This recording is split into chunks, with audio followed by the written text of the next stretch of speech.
The great kitchen of Harrowden Court had never held a woman like her, and none of the scullery maids yet knew it.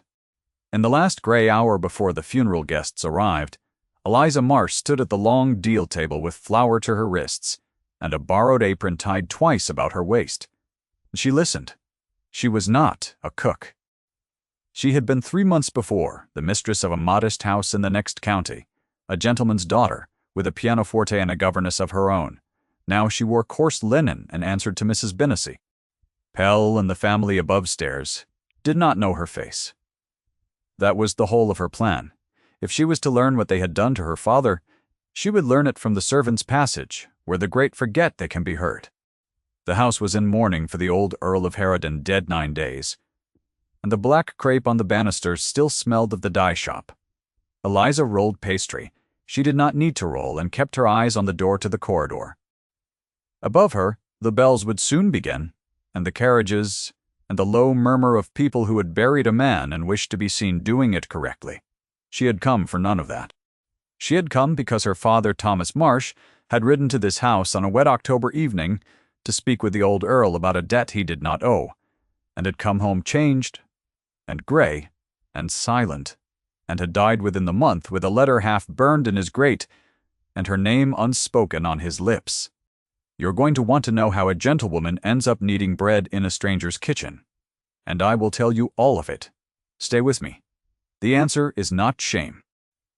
The answer is that she had decided, in the cold clarity of grief, that she would rather be invisible and near the truth than respectable, and far from it.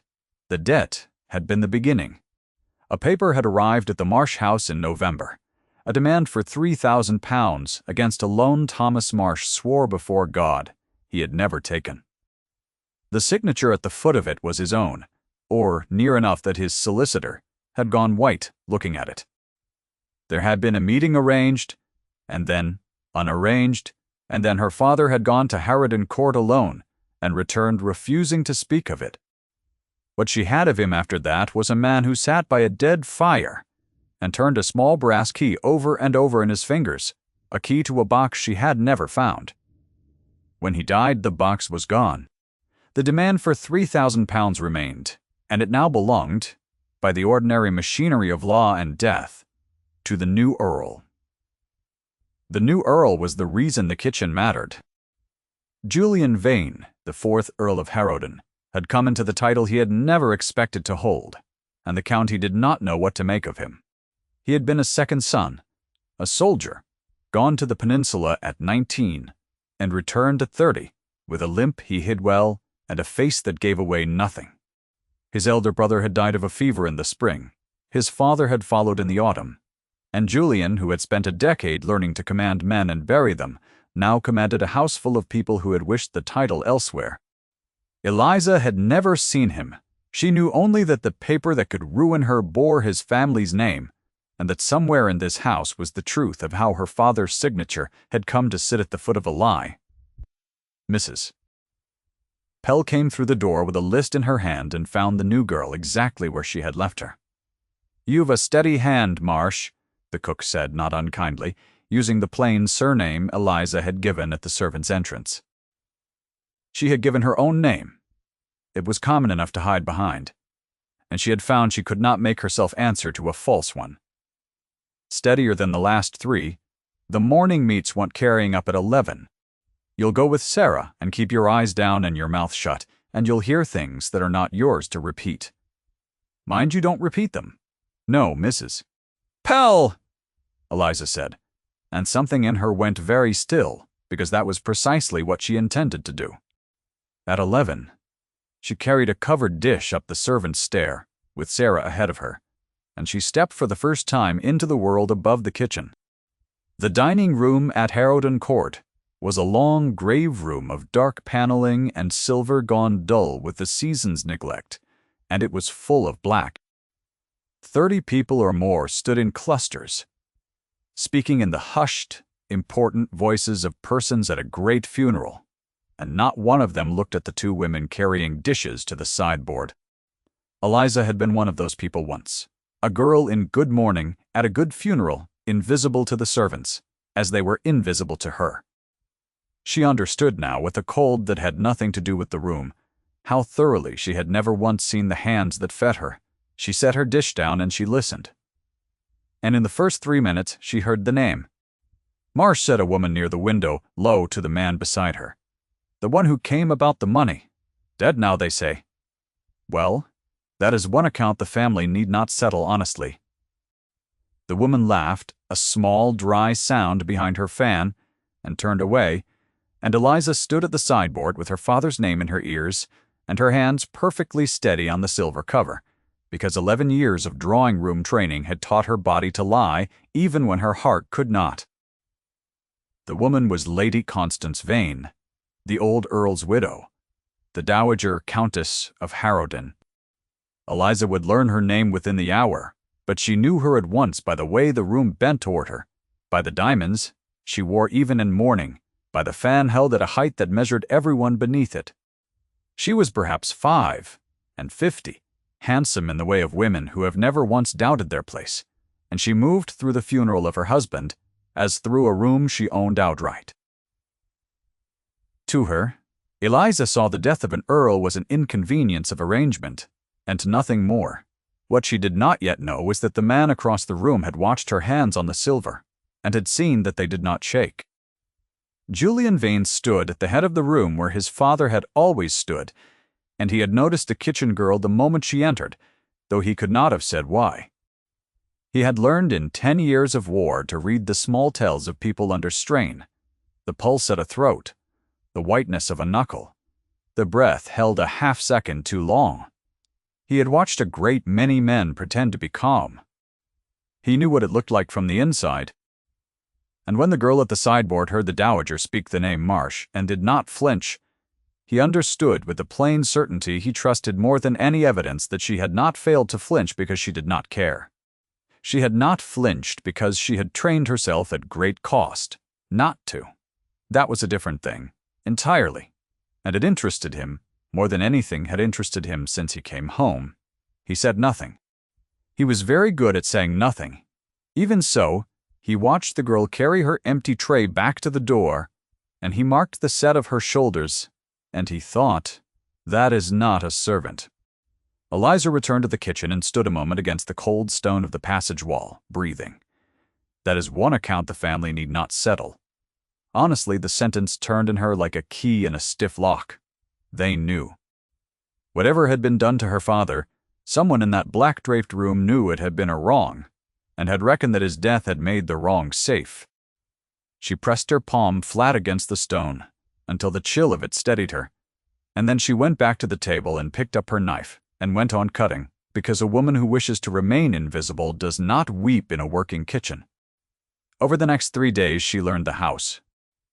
She learned that the servants' passages ran behind the principal rooms like veins behind a hand, and that a woman with a coal scuttle, or a duster, or a covered dish could go nearly anywhere and be seen by no one who counted. She learned that the Dowager took chocolate in the morning room at 10, and received her particular friends there, and that the walls of the morning room were thin at the service door. She learned that the new Earl walked the East Terrace alone at dusk with the particular evenness of a man managing a leg that pained him, and that he spoke to no one, and that the whole house was a little afraid of him and could not have said why. And she learned, on the 4th day, that she was not the only one hunting. She had gone with the morning chocolate, and she had lingered at the service door longer than the tray required, and she had heard the Dowager say to a thin, sharp-faced man Eliza did not know, "The box was never found in the Marsh house. I have had it looked for," which means, either the daughter has it, or it is here. A pause. The small chime of a cup returned to its saucer. Find which? Before he does.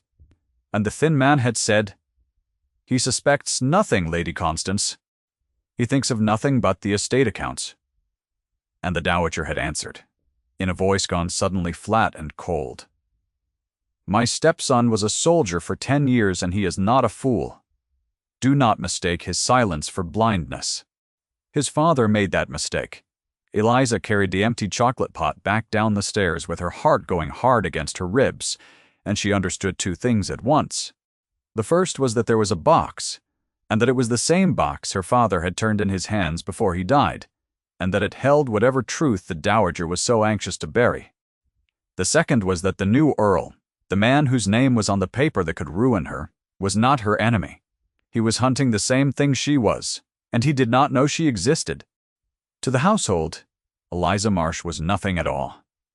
To Sarah, the scullery maid, she was the quiet one who could read, which Sarah found faintly suspicious and largely useful, since it meant Eliza could puzzle out the marketing lists Mrs. Den Pell wrote in her cramped hand. To Mrs. Pell she was a steady pair of hands and a closed mouth, worth more than her wages. To the upper servants she was invisible, and to the family she did not exist. She had made herself into furniture, and furniture hears everything. It was Sarah, in the end, who gave her the child. On the 5th day, the girl said, wiping her nose on her wrist, that Master Henry had been crying again in the nursery, and that nurse had one of her heads, and would Eliza take up the bread and milk since she had the steadiest hands. Eliza had not known there was a child in the house. She went up the back stair with the bowl and found, in a cold high room at the top of the house, a boy of perhaps 6, sitting on the floor with his back against the bed, and his knees drawn up, not crying now but past it, his face blotched, and his small jaw set in a way she knew, because she had seen it that very week, on the face of a grown man on a terrace. "You are Henry," she said, and sat down on the floor beside him, which no upper servant would have done. "I have brought you bread and milk. You need not eat it if you are not hungry, but I made it, and I should like to know if it is any good." The boy looked at her with the frank, measuring stare of a child who has been much alone. "Nurse says I am not to talk to the kitchen people." "Then we shall not talk," Eliza said gravely. "We shall only eat bread and milk in a companionable silence, which is a very grown-up thing to do." And the boy, after a moment, laughed, a small, startled sound, as though it surprised him, and took the bowl.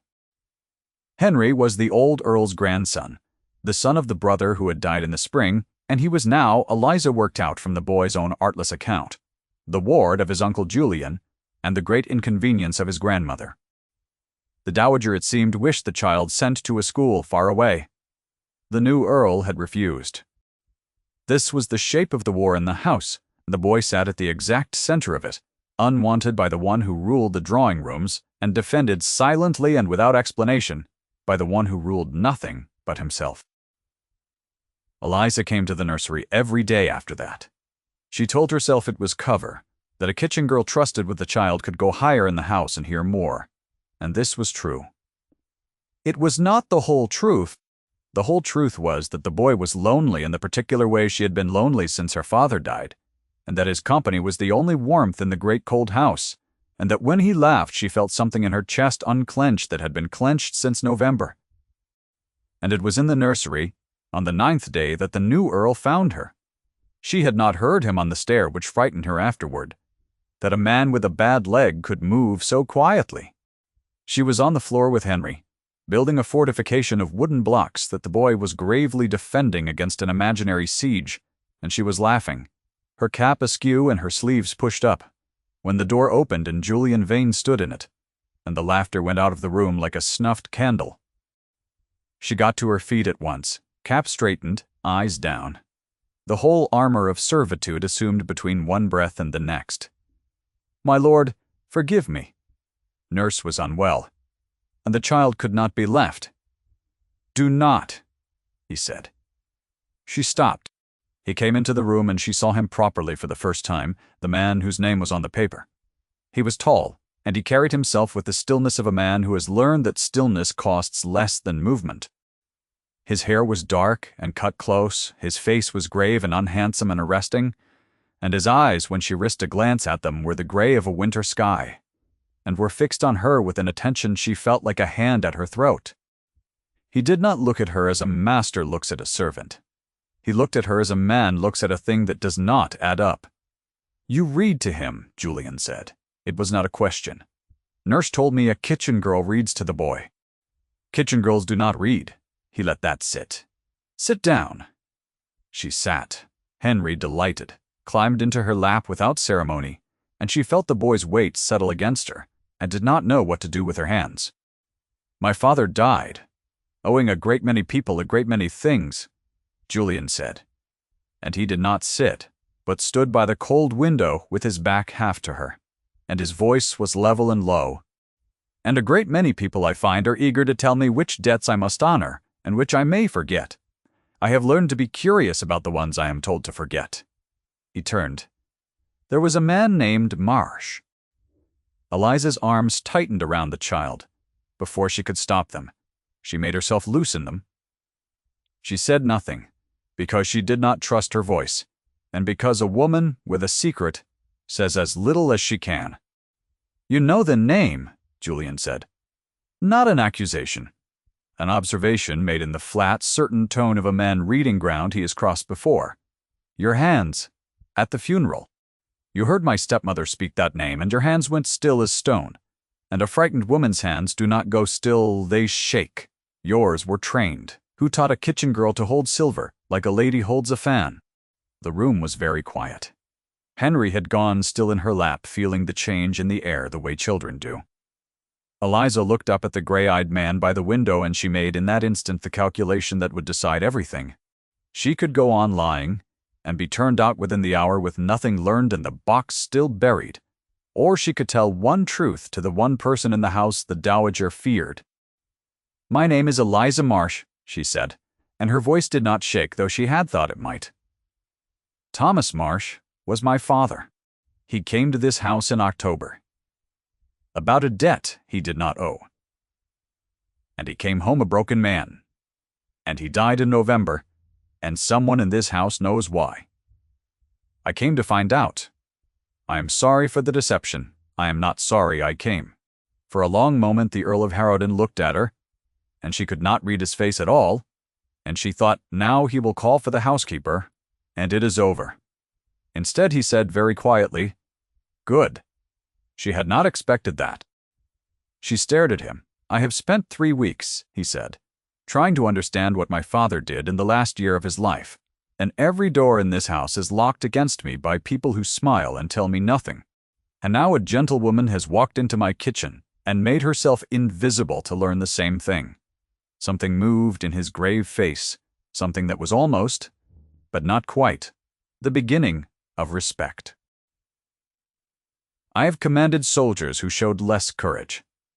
You will not go back to the kitchen. You will let me set this right." He stopped, and she watched him revise the order into something else. Something a man might say who had spent 10 years giving commands that were also protection. "You will let me help you. And you will let no one in this house know that I know your name. Do you understand me?" "Yes," she said. And then, because she could not help it, because the strain of 9 days alone in a hostile house broke something open in her, "Why?"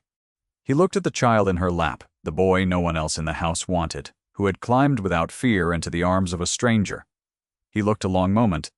"Because they buried a wrong," he said, and told themselves it was safe. "Because the wronged man was dead. I have seen that done before, in the field, by men who called themselves gentlemen. I did not stop it then." His jaw tightened once, the only crack in the stone. "I will stop it now." He did not tell her, that day, what he had failed to stop in the field, or what it had cost him, or why a man of 30 carried himself like a man who had already been sentenced. That wound he kept.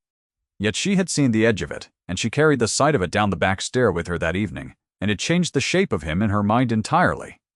He was not the cold earl the house feared. He was a man holding a great grief perfectly still, so that it would not spill. They began after that to hunt together, though no one in the house could have said so. He could not be seen speaking to a kitchen girl, and she could not be seen going where a kitchen girl had no business, and so they built a correspondence of small permitted things. He gave out that the boy had taken to the new nursery maid, and was to have her attendance daily, which raised her in the household, and let her move more freely.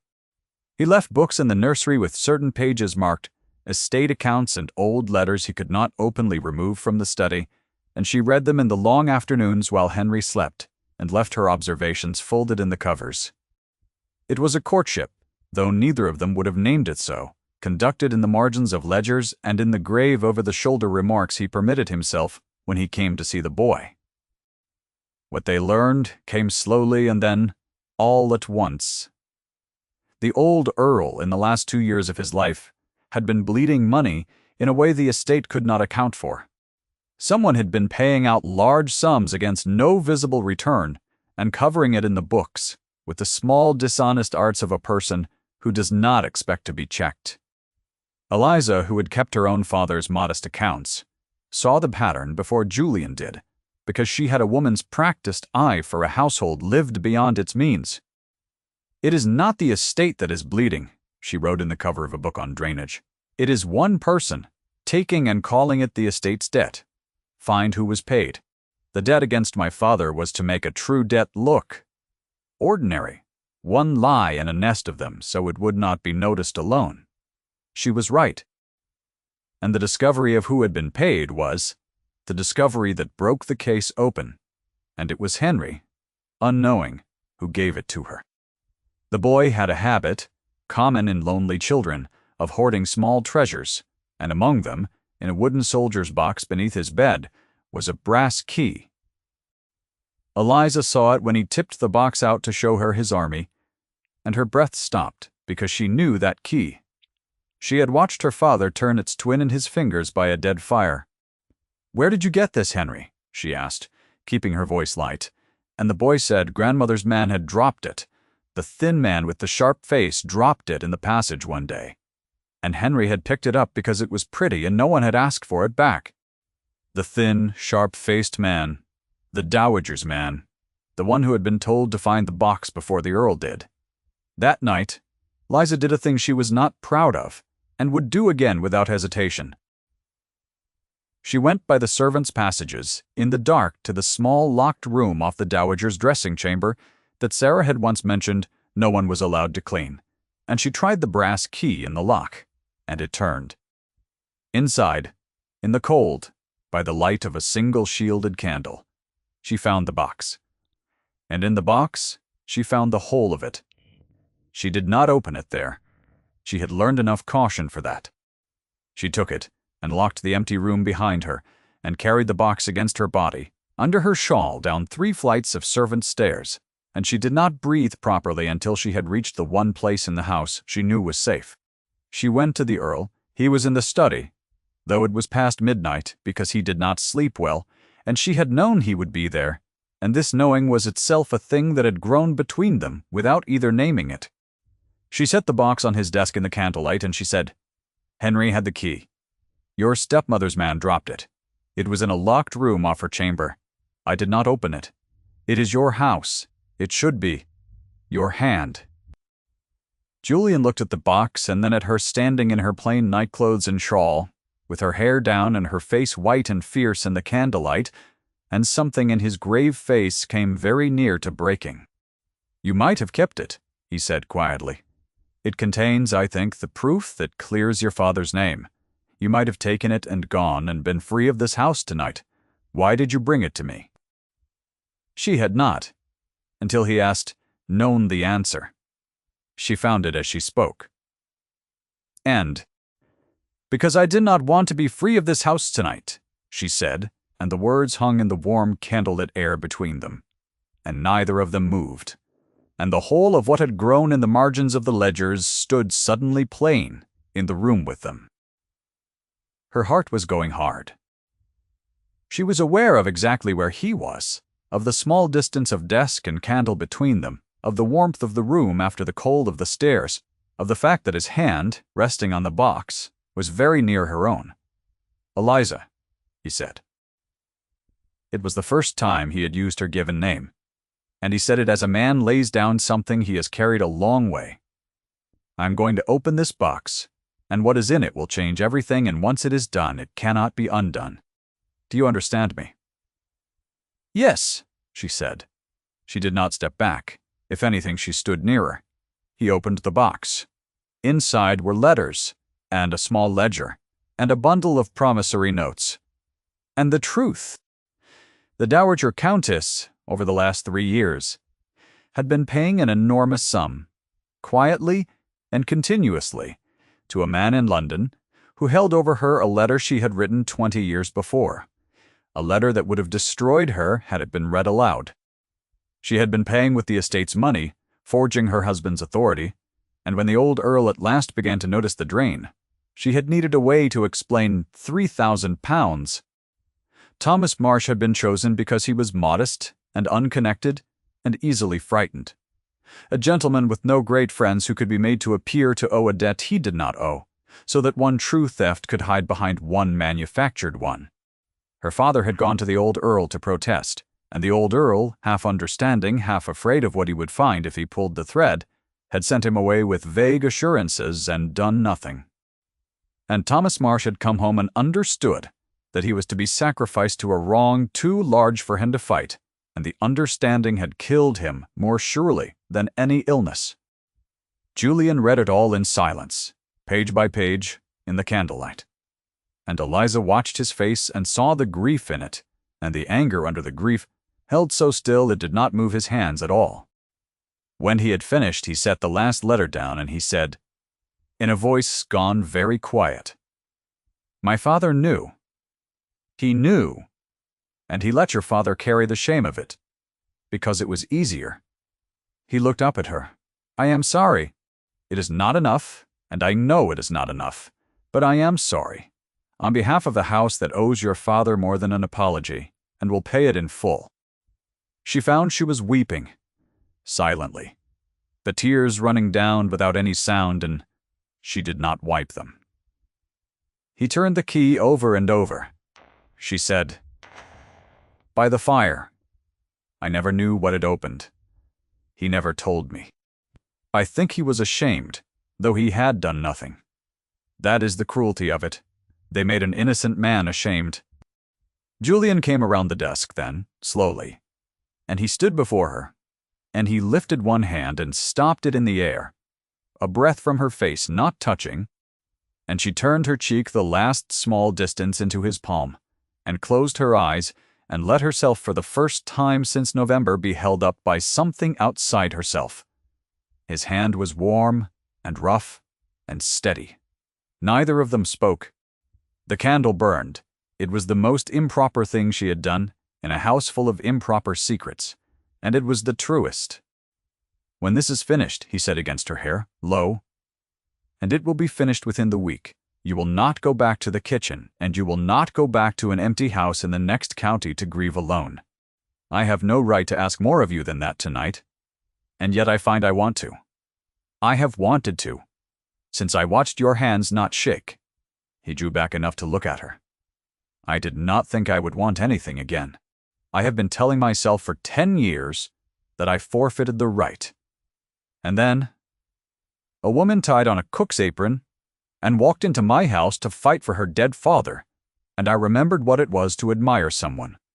That is not gratitude, Eliza. I want you to know the difference. It is not gratitude." She understood then the shape of the wound he had kept. There had been someone, in the war or after it, someone he had failed to save, some cost he had decided he must pay for the rest of his life, by wanting nothing and allowing himself nothing. She did not ask. She only lifted her own hand and laid it flat against his chest, over the steady hard beat of him, and said, "I know the difference." And that was the whole of the confession between them. And it was enough, and neither of them stepped back. And for a long moment in the candlelight, the great cold house held two people who had stopped being alone. Then she stepped back, because she must, because there was still a wrong to undo, and it could not be undone. At midnight, in a study with her hair down. "You cannot simply confront her," she said, and her practical mind, the mind that had kept her father's accounts and her own counsel, came back to her like a tide returning. "She is clever, and she is cornered, and a cornered clever woman does terrible things. Henry, she wishes him gone. If she thinks the house is turning against her, the first thing she will do is take the boy out of your protection, and once he is at some far school, you will not easily get him back. Protect the child first. Then the truth." Julian looked at her with the gray eyes gone bright. "You "Think like an officer," he said. "It is the finest thing anyone has said to me in a decade."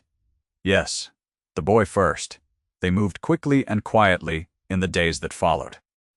Julian, without explanation, had Henry's things brought down to a room beside his own, and put it about that the Earl wished his ward near him, which no one could gainsay. He wrote to his solicitor in London, and to a certain senior peer who had served with him in Spain, and who owed him a debt of the kind soldiers do not speak of. And Eliza, still in her apron, still invisible, went on carrying chocolate to the morning room and listening at the thin service door. And she heard the dowager grow first uneasy, then frightened, then reckless, as the box she could not find and the stepson she could not read closed in around her, without her being able to say how. The dismissive word came for the third time, 3 days before the end. And it came where Eliza could hear it. And this time, it was not spoken of her father, but of her. The dowager had noticed at last the nursery maid the Earl favourite, and she said to her sharp-faced man, in the morning room in a voice Eliza caught whole through the service door, "The kitchen creature he keeps near the boy. Find out where she came from. A man does not attach himself to a scullery drab without reason, and my stepson does nothing without reason. If she is nothing, turn her out. If she is something, a pause. Cold. Final. She is a loose thread, and I do not leave loose threads. A scullery drab." Eliza stood at the service door with the empty tray, and found that the word did not touch her, as it would have touched her a fortnight before, because a man with grey eyes had told her the difference between gratitude and wanting, and she knew now exactly what she was, and it was not a loose thread. But the dowager's fear had made her fast, and on the last morning she moved to take the child. Eliza came up with the breakfast, and found the nursery empty, and the boy's small things gone from the room beside the Earl's, and her heart went to ice. She did not run, because a servant who runs is noticed. She walked, fast and level, to the study, and she found Julian already standing with a note in his hand, and his face the color of ash. "She has taken him to the carriage," he said. She means to be gone to her sister's before I can stop her, and from there to a school in the north. She has told the household it is for the boy's health. If that carriage leaves the gate, I may not see him again for years." And for the first time since she had known him, the stillness cracked all the way through, and she saw under it the man who had once already failed to save someone, and had built his whole grey life around never being permitted to fail again. "Then it does not leave the gate," Eliza said. "They went out to the front of the house together, and there was no more hiding, and the whole household came to its windows to watch." The Dowager Countess of Harrowden stood by the open door of the travelling carriage in her furs, with Henry's hand gripped hard in hers, and the boy was crying, and the sharp-faced man stood by the horses, and half the servants had drifted out onto the steps to see, drawn by the particular electricity of a great house about to have its secret said aloud. The dowager saw the Earl come, and she saw the kitchen girl at his side, no longer keeping her eyes down, and something calculating and afraid moved across her handsome face. "Julian," she said, smooth as glass, "the boy is unwell. I am taking him to the sea air. You are overwrought with all this business of the accounts. Go inside. This does not concern you." And Julian Vane, 4th Earl of Harrowden, stopped at the top of his own steps in the grey morning light, with the whole of his household watching, and he did not raise his voice, because he had never in his life needed to. He said 7 words, level and plain and final, and they carried to every soul on the steps. "The boy stays, and I know everything." The morning went utterly silent. Even the horses seemed to still. The dowager's hand loosened on the child's just slightly. The first involuntary thing Eliza had ever seen her do, and Henry pulled free and ran, not to his uncle, but to Eliza, and buried his face in her apron, and she put her arms around him and held on. The dowager looked at the box that was not in the Earl's hands, but might as well have been, at the certainty in his grey face that could only come from having read what she had hidden, and the whole polished edifice of her. The diamonds and the fan and the 55 years of never once doubting her place. Cracked down the middle in front of the servants who had feared her all their lives. "You cannot prove it," she began and stopped, because she saw in his face that he could, and that he had. That the sharp-faced man by the horses had already taken one step back from her, the way men do from the losing side. "I do not need to prove it to you," Julian said, and his voice was almost gentle, which was worse than anger. "It is proven to my solicitor and to Lord Ashworth, who arrives this afternoon, and to whom you will explain privately what became of 3 years of this estate's money, and how a man named Thomas Marsh came to be blamed for it. You will make what restitution the law and decency require. You will leave this house today for the dower property, and you will not return, and you will never again speak the name of that child or the name of Marsh in my hearing or hers." He came down one step. "That is a great deal more mercy than you extended to a man who died of your convenience. Take it. It will not be offered twice." The Dowager Countess looked from her stepson to the girl holding the child, and understanding came into her face late and cold. "Her," she said, "the Marsh girl. In my kitchen." And then, because even her collapse was a thing of hierarchy, she gathered the wreck of her dignity and stepped up into the carriage alone, and did not look back, and the sharp-faced man did not go with her.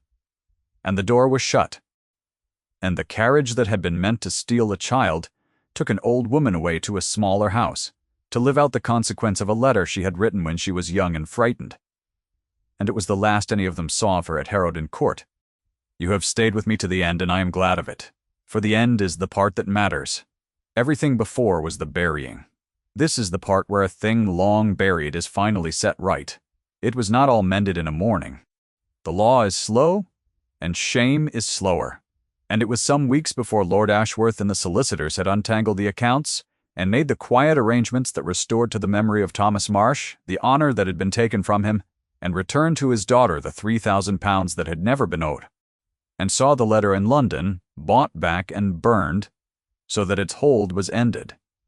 Eliza did not want the money at first. Julian told her in the grave plain way that had become dear to her, that wanting it was not the point, that it was owed, and that a debt paid honestly was the only apology a house like his could truly make.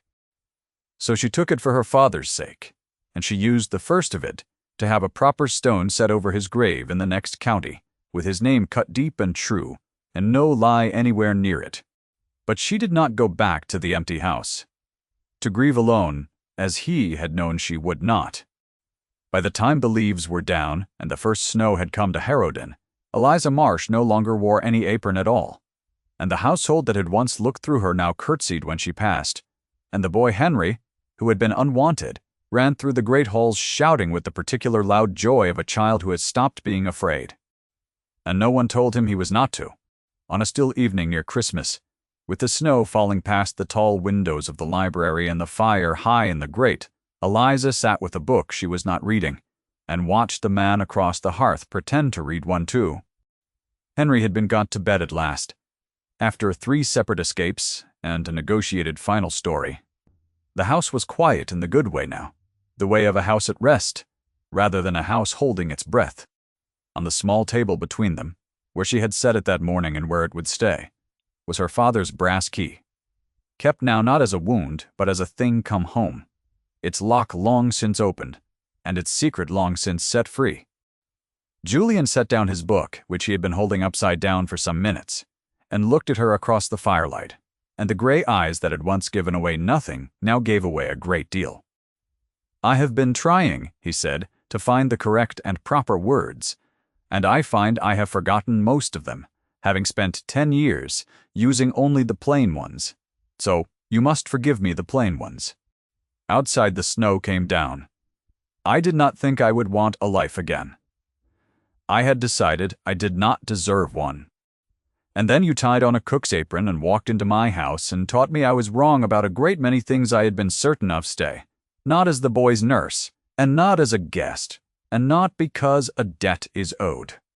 Stay, because I am asking you, plainly, to be my wife, and because I think you might want to, though I have been wrong before.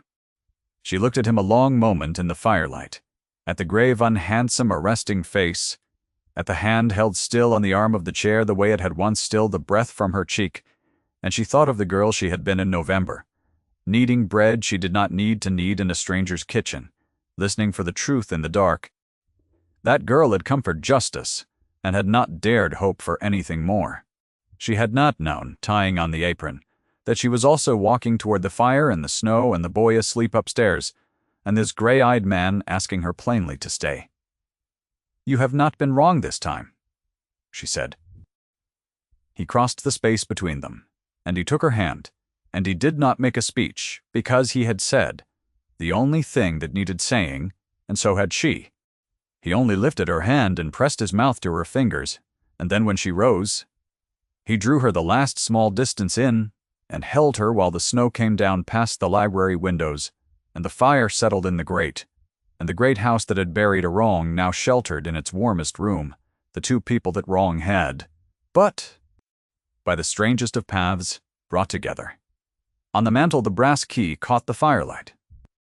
Her father's name was cut true on a stone in the next county now, and the account the family had thought need never be settled honestly had been settled in full, and the woman who had made herself invisible to hear the truth would never again be unseen in this house or any other. Outside, the snow went on falling, quiet and clean, over the gardens and the gate, and the long drive down which no carriage would ever again carry away a frightened child. She had come to overhear what the family buried. She stayed to become the family that unburied it,